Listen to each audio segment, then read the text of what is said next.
Today we will study about commercial cell known as batteries also. So what is batteries?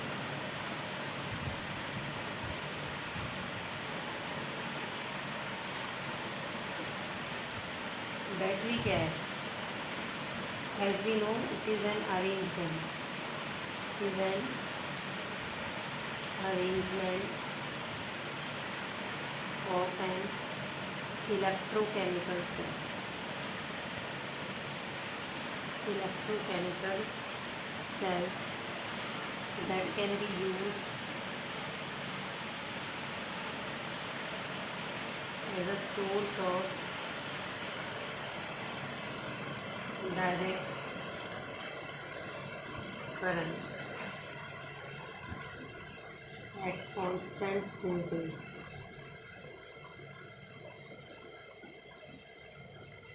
Constant voltage यानी हम लोग जब भी circuit की बात करते हैं तो हम इस तरह से प्लस माइनस ऐसे सेल बनाते हैं ना। तो ये तो क्या है, आपका सेल है, लेकिन अगर ऐसे बहुत सारे सेल आप जोड़ दो एक साथ, now this is known as battery. The combination of cell is known as battery, but because we are study this battery under topic electrochemical cell, तो हमने इसकी डेफिनेशन दे दी. It is an arrangement of an electrochemical cell that can be used as a source of direct current at constant voltage. इसका principle क्या है, किस principal पर बेस्ड है ये? वही जो हमने इस चैप्टर में पढ़ा, रिडॉक्स रिएक्शन ही इसका प्रिंसिपल है. यानी बैटरी का जो फंक्शन है वो इसी रिएक्शन पर बेस्ड है. दूसरी बात, इसकी लिमिटेशन क्या है, बैटरी कैसी होनी चाहिए, है ना. लिमिटेशन, अगर आप एक बैटरी को डिज़ाइन करते हो तो सबसे पहली बात तो इट शुड बी पोर्टेबल, है ना. और पोर्टेबल ये कब होगी, जब ये लाइट इन वेट हो, लाइट इन वेट होनी चाहिए. दूसरी बात, इसकी लॉन्ग लाइफ होनी चाहिए, चाहे आप इसे काम में ले रहे हो या नहीं ले रहे हो, उस समय लॉन्ग लाइफ होनी चाहिए ना. और वोल्टेज जो है बैटरी का, voltage of battery should not very. Very मतलब ऐसा नहीं होना चाहिए कि भाई वो वोल्टेज जो है वो उसका वेरी करता रहे, है ना. जिस समय आप यूज़ ले रहे हो उस समय तो बिल्कुल वेरी नहीं करना चाहिए. अब ये जो कमर्शियल सेल है, ये जो बैटरी है, ये कितने तरीके के हो सकते हैं ना, टाइप्स ऑफ बैटरी. दो तरह की हो सकती है, प्राइमरी और सेकेंडरी. ठीक है, या इसी को आप कमर्शियल सेल भी बोल सकते हो. कमर्शियल सेल, प्राइमरी सेल और सेकेंडरी सेल. प्राइमरी सेल अब होता क्या है, पहले भी अपने फिजिक्स वगैरह में कहीं पढ़ा होगा. सबसे पहली बात, ये नॉट रिचार्जेबल है, यानी आप इसको रिचार्ज नहीं कर सकते, नॉट रिचार्जेबल. दूसरी बात, अब अच्छा ये नॉट रिचार्जेबल क्यों है, because reactions occurs only in one direction, है ना. एक ही डायरेक्शन में रिएक्शन होती है, आप उसको रिवर्स नहीं कर सकते, है ना. Can not be reverse. ठीक है. और after use it becomes dead, यानी कुछ समय तक जब आप इसे काम में ले लोगे तो उसके बाद ये ख़त्म हो जाता है ना. उसके बाद ये वीक होने लगता है धीरे धीरे और फिर काम करना बंद कर देता है. लेकिन जो सेकेंडरी सेल होते हैं इनको आप स्टोरेज बैटरी भी बोल सकते हो, स्टोरेज सेल्स भी बोल सकते हो. ठीक है, also called storage cells.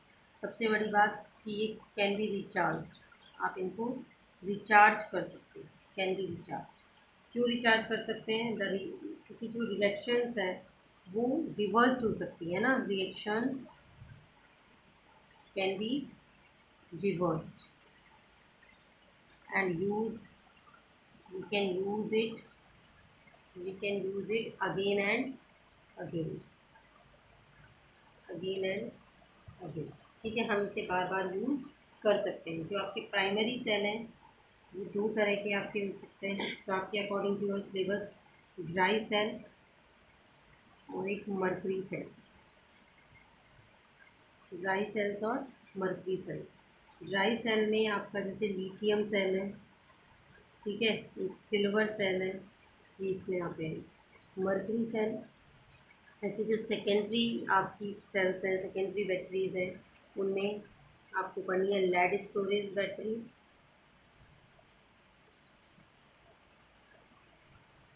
And another one is nickel cadmium battery storage battery. ठीक है, अब हम ड्राई सेल को सबसे पहले लेते हैं कि ड्राई सेल क्या है। ठीक है, ना dry cell, what is dry cell? सबसे पहले बात, मोस्ट फैमिलियर कमर्शियल सेल है ना, बहुत ज़्यादा परिचित है, आप सब लोगों के घर में आप लोग यूज़ करते हो। ये कहाँ कहाँ यूज़ करते हो?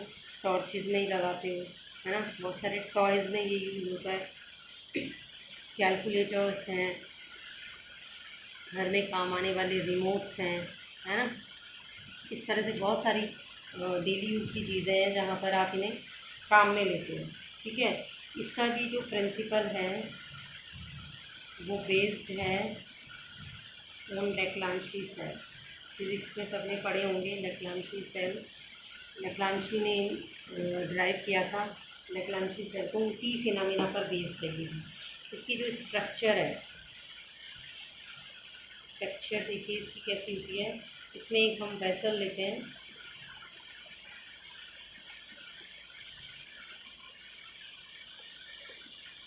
और ये वेसल का जो आउटर कोड है, आउटर कोर है, ये किसका बना हुआ होता है? एनोड। यही एनोड की तरह काम करता है ना।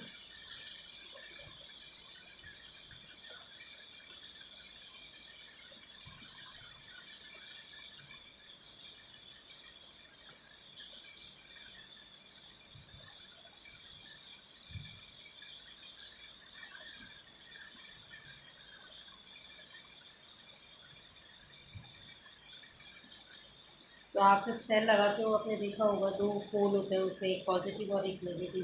तो यहाँ पर ये वाला जो है कि मेटेलिक कैप है, ये मेटेलिक कैप कैसी चाल चुकी है? पॉजिटिव। ठीक है, ये यहाँ सील है जो बंद किया हुआ है सेल को। इससे ये जो अंदर है, जो वाइट कलर की आपको दिख रही है, ये ग्रेफाइट रोड है। ठीक है, और ये कैथोड की तरह काम करती है, किसकी तरह काम करती है? कैथोड की तरह। और यहाँ पर MnO2 प्लस कार्बन से कोटिंग की हुई है, और यहाँ इलेक्ट्रोलाइट इस बीच वाले पार्ट में फील होता है, that is NH4Cl plus ZnCl2।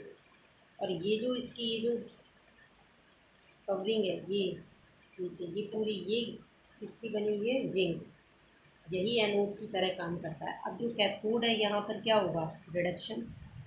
और जो एनोड है वहाँ पर क्या होगा? ऑक्सीडेशन, क्योंकि बेस तो ऑक्सीडेशन रिडक्शन रिएक्शन ही है। तो स्ट्रक्चर, वो जो सेल आप घर में अपने काम में लेते हो, उसकी स्ट्रक्चर इस तरीके की होती है। कभी कभी आपने उसको तोड़ा होगा तो उसके अंदर ब्लैक कलर का मटेरियल निकलता है ना, that is graphite rod, graphite ही है वो। तो हो क्या रहा है? इलेक्ट्रोकेमिकल सेल है, अंदर ये केमिकल्स आपने फिल किए हुए हैं, these chemicals are converted into electrical energy. धीरे धीरे कुछ समय बाद ये केमिकल्स पूरे यूज अप हो जाते हैं और सेल कैसा हो जाता है? डेड हो जाता है ना, धीरे धीरे। तो ये जो सेल है धीरे धीरे डेड हो जाता है, जैसे जैसे आप काम में लेने लगते हो इसको, ख़त्म हो जाता है इसके अंदर का केमिकल। तो ये स्ट्रक्चरल पार्ट हो गया आपके ड्राई सेल का। इसका वर्किंग क्या है? वर्क कैसे करेगा ये? वर्किंग हम कुछ पॉइंट से समझ सकते हैं कि सबसे पहले ये जो जिंक एनोड है, क्योंकि यहाँ पर क्या हो रहा है?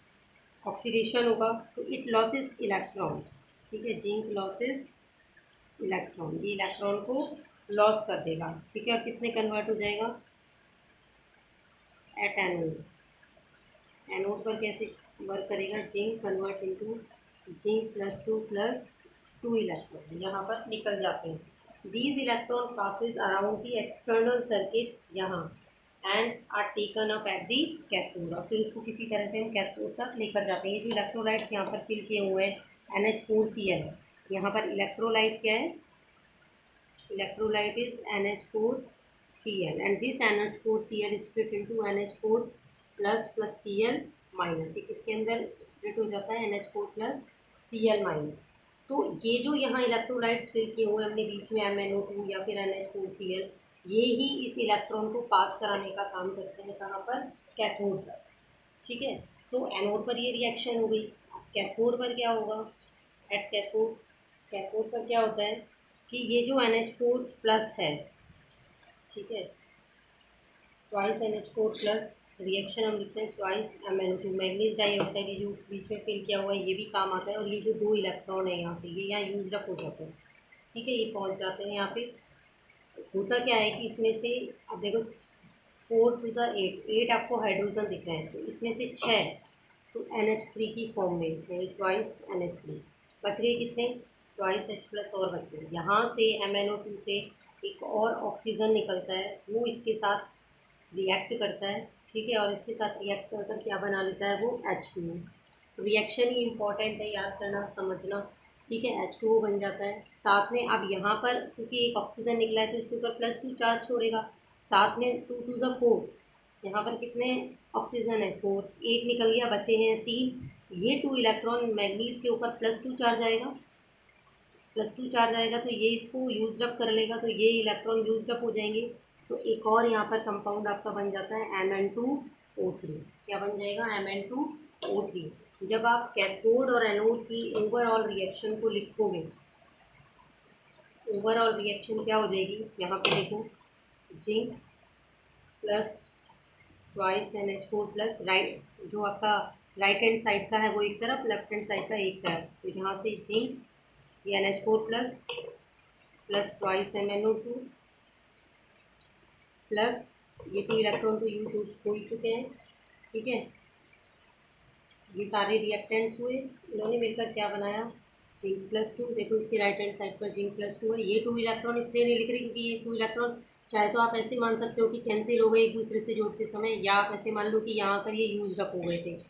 प्लस साथ में क्या बना है, ट्वाइस NH3 प्लस H2O और plus Mn2O3। This is the overall reaction which is performing in this dry cell. Here अगर आप यहाँ देखोगे मैग्नीज का ऑक्सीडेशन स्टेट +4 आता है। ठीक है, ऑक्सीडेशन स्टेट कैसे निकालना है सबको आता है। +4 से यहाँ पर क्या +3 में कन्वर्ट हो रहा है, देखो इसका यहाँ पर रिडक्शन हो रहा है। और जिंक 0 ऑक्सीडेशन स्टेट से +2 में, यानी यहाँ पर इसका ऑक्सीडेशन हो रहा है। तो इसका मतलब सेल के अंदर रेडॉक्स रिएक्शन परफॉर्म हो रही है। तो ये ड्राई सेल का रिएक्शन होता है। एक्चुअली में इसमें ये जो NH3 बनी है, ये NH3 लिबरेट नहीं होती है गैस के रूप में। आपने किसी ने सेल से निकलते हुए इसको नहीं देखा होगा। तो ये क्या करती है, इट कंबाइंस विद जिंक+2 आयन, ये जो यहाँ पर जिंक+2 आयन है इसके साथ, और जो NH4Cl में ये स्प्लिट हुआ था तो यहाँ Cl- बने थे, तो साथ में एक तो जिंक+2 आयन और साथ में Cl-। ठीक है, इन सब आयन्स के साथ ये मिलकर एक कॉम्प्लेक्स बना लेती है, दैट इज ZnNH3 का होल ट्वाइस Cl2।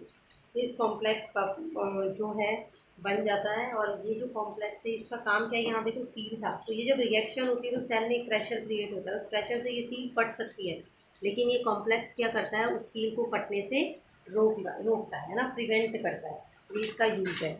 सबसे इम्पॉर्टेंट बात कि इस सेल का जो वोल्टेज है, इस सेल का जो वोल्टेज है वो 1.2 to 1.5 वोल्ट रहता है। जब आप स्टार्टिंग में सेल लेकर आते हो तो बहुत अच्छे से काम करता है ना, कैसे भी उसको आगे पीछे चलाते हो तो टीवी खुल ही जाता है ना। तो उस समय सबसे ज़्यादा मैक्सिमम वोल्टेज वो सेल दे रहा होता है, लेकिन धीरे धीरे जैसे जैसे आप उसको काम में लेते हुए केमिकल यूज़ आने लगता है, या कह दो धीरे धीरे वो ओल्ड होने लगता है ना, तो धीरे धीरे उसकी पावर कम होने लगती है और वो जो वोल्टेज है 1.2 पर वेरी कर जाता है। तो इसका जो वोल्टेज है वो वेरी करता है 1.2 से 1.5 वोल्टेज। स्टार्टिंग में मैक्सिमम रहता है, धीरे धीरे धीरे धीरे 1.2 होता है और लास्ट में वो डेड हो जाता है। तो यहाँ पर एक चीज़ और है कि जो NH4Cl आपने काम में लिया है, इस NH4Cl की वजह से यहाँ पर एसिडिक एनवायरनमेंट रहता है ना, एसिडिक कंडीशन होती है, जिसकी वजह से इसकी जो इनडेफिनेट लाइफ नहीं होती है ना, इनडेफिनेट लाइफ नहीं होने की वजह से H+ ion form NH4+, and ये क्या करता है, कोरोड करता है इस पूरे वेसल को। ठीक है, और इसीलिए ज़्यादातर अब आजकल क्या किया जा रहा है कि NH4Cl की जगह हम KOH या NaOH को एज अ इलेक्ट्रोलाइट यूज कर रहे हैं, यानी कि हम एल्केलाइन ड्राई सेल्स, मॉडिफाइड जो ड्राई सेल है वो एल्केलाइन ड्राई सेल है और उसके अंदर हम इलेक्ट्रोलाइट KOH और NaOH लेते हैं। ठीक है, तो उसका रीज़न यही है कि NH4Cl में जो H+ आयन है वो फॉर्म फ्रॉम NH4+, वो क्या करते हैं, द जिंक कंटेनर, ये जो आपने जिंक कंटेनर लिया है कॉरोड करता है वो, चाहे आप उसको काम में ले रहे हो सेल को चाहे नहीं ले रहे हो, तो इसकी वजह से कॉरोजन होता है, एफिशिएंसी कम हो जाती है इसकी सेल की, इसलिए आजकल हम एल्केलाइन ड्राई सेल यूज करते हैं। सेकंड, मैंने आपको जो मरकरी सेल बताया था, मरकरी सेल भी बिल्कुल सेम है, सेम उसकी स्ट्रक्चर है मरकरी सेल की भी, अगर आप ध्यान से अपनी बुक में देखोगे तो इस तरह से। लेकिन ये मरकरी सेल जो है उसकी खासियत क्या है, बस ये स्मॉल, यानी आप बोल सकते हो बेबी फॉर्म है इस ड्राई सेल की, तो स्मॉल है वो साइज़ में, किससे, उससे। वो इसके अंदर भी ग्रेफाइट की ऐसे ही रॉड लगी हुई होती है, इसका ये जो कंटेनर है वो जिंक अमलगम का बना हुआ होता है जो एनोड की तरह काम करता है, अंदर वही आपको ग्रेफाइट की रोड मिलेगी। ठीक है, तो इस तरह से यहाँ पर ये जो स्ट्रक्चर है वो सेम सेम होती है इसके अंदर जिंक इलेक्ट्रो मरकरी सेल के अंदर। लेकिन यहाँ पर जो वोल्टेज है, सबसे खास बात क्या है इसकी, कि जो वोल्टेज है वो यहाँ पर वेरी नहीं करता और इसका जो वोल्टेज है वो फिक्स है 1.3 वोल्ट। ठीक है, 1.3 वोल्टेज वो यहाँ पर देता है। तो यूज़ कहाँ करते हैं इसको, क्योंकि मैंने बोला कि ये स्मॉल फॉर्म है ना ड्राई सेल का, ये स्मॉल फॉर्म है एक तरीके से। तो जहाँ पर भी जैसे छोटे छोटे आपके जो इंस्ट्रूमेंट्स होते हैं या स्मॉल इलेक्ट्रिक सर्किट्स जहाँ यूज़ होते हैं, जैसे वॉचेस में हैं, या सबसे स्पेशल हियरिंग एड्स समझते हो, जब सुनाई नहीं देता है तो कुछ लोग ये एपरेटस यूज़ करते हैं, हियरिंग एड्स। ठीक है, कैमरास, उन सब में ये मरकरी सेल जो है वो यूज़ होता है। ठीक है, और यहाँ पर जो इलेक्ट्रोलाइट है वो इलेक्ट्रोलाइट यहाँ पर क्या है, KOH प्लस ZnO हम यहाँ पर यूज़ करते हैं। तो ये जो मरकरी सेल है इसके अंदर भी रिएक्शन, मतलब आपको पता है इलेक्ट्रोलाइट्स KOH ZnO है, इसके अंदर ये ले लिया आपने एज आ एनोड, यहाँ ऑक्सीडेशन होगा, सेम ग्रेफाइट हो रही हुई है, यहाँ पर आपका क्या होगा, रिडक्शन होगा। तो रिएक्शन यहाँ पर क्या होती है, मेन जो बात है वो इसमें रिएक्शन ही है। जब आप इसको पढ़ोगे तो सिंपल वही स्ट्रक्चर है, रिएक्शन क्या होगी एट एनोड, एनोड पर क्या होगा, सेम पहले की तरह जो जिंक अमलगम आपने लिया हुआ है, it will convert into Zn+2 + 2 electron. ठीक है, ये यहाँ पर निकल जाता है। ठीक है, लेकिन साथ में आपने यहाँ पर इलेक्ट्रोलाइट भी लिया हुआ है, तो ये इलेक्ट्रोलाइट क्या होगा, ये डिसोसिएट होता है पोटेशियम प्लस और OH- में। अब जो नेगेटिव है वही कहाँ जाएगा, इधर। ठीक है, पॉजिटिव की तरफ जाता है, तो वो KO जो OH है ये क्या करेगा, इस जिंक+2 से। ठीक है, इस जिंक+2 से, ये मैं आपको सिर्फ समझा रही हूँ, जो रिएक्शन होगी ओवरऑल वो निकल के आई है अभी। तो ये OH इससे रिएक्ट करता है, जिंक+2 प्लस ट्वाइस OH-। ठीक है, और यहाँ पर ये क्या बन जाएगा आपका ZnOH। लेकिन एक जिंक के ऊपर ये 2 हाइड्रोक्सिल आयन थोड़े अनस्टेबिलिटी शो करते हैं, तो यहाँ से ये -H2O हो जाता है, ये निकल जाता है और यहाँ पर ये बन जाता है ZnO। ठीक है, तो कंप्लीट रिएक्शन जो कैथोड पर एनोड पर आपको नज़र आएगी वो क्या आएगी, ZnHg, it gives sorry plus twice OH- use हुए थे ये इलेक्ट्रोलाइट्स के। तो ये रिएक्शन से निकलने क्या बनाया, जिंक ऑक्साइड प्लस H2O। ठीक है, एंड प्लस 2 इलेक्ट्रॉन, ये H2 जो यहाँ से निकला वो हमने यहाँ लिख दिया। ठीक है, और साथ में ये 2 इलेक्ट्रॉन थे। तो ओवरऑल रिएक्शन ये होती है, हुई कैसे है वो मैंने यहाँ आपको समझाने की कोशिश की है ना। तो ये रिएक्शन एनोड पर हो जाती है। अब कैथोड पर क्या होगा, कैथोड पर हम ग्रेफाइट का नाम लिखते हैं, यहाँ पर इसका प्रॉक्सी यूज़ करते हैं जो क्या है, मर्करी ऑक्साइड। ठीक है, प्लस जो यहाँ पर रिलीज़ हुआ है वो यहाँ रिडक्शन में यूज़ हो जाएगा, H2O प्लस 2 इलेक्ट्रॉन। तो ये यहाँ पर कन्वर्ट हो जाता है Hg प्लस ट्वाइस OH-। तो इसकी भी जो ओवरऑल रिएक्शन है सिंपल है ये, अगर आपको ये समझ में आ गया यहाँ पर कि ये रिएक्शन कैसे हुई, उसके बाद ये तो सिंपल हमने प्रॉक्सी यूज कर लिया, HgO ले लिया, और यहाँ ये जो रिलीज हुए हैं H2 इलेक्ट्रॉन को यहाँ यूज अप कर दिए, वही 2 इलेक्ट्रॉन से 2 इलेक्ट्रॉन कट जाएंगे, ठीक है। तो जो ओवरऑल रिएक्शन आएगी वो क्या आएगी, ZnHg plus HgO, it gives ZnO plus Hg, ठीक है। तो ये ओवरऑल रिएक्शन यहाँ पर हो गई। यहाँ से आप ऑक्सीडेशन स्टेट भी फाउंड कर सकते हो, ये 0 यहाँ +2 आ जाएगा, HgO का यहाँ पर +2 है, वो यहाँ से 0 में कन्वर्ट हो रहा है। तो ऑक्सीडेशन और रिडक्शन रिएक्शन यहाँ पर हो रही है। तो in this case the overall cell reaction does not involve any ion in solution whose concentration can change, therefore it has the advantage that its potential remains almost constant throughout its life, ठीक है। तो ये था आपका mercury cell के बारे में, तो आप इसको एक बार अच्छे से कर लें। Mercury cell reaction is important. तो ये आपका प्राइमरी सेल्स के बारे में। नेक्स्ट वीडियो में हम सेकेंडरी सेल्स के बारे में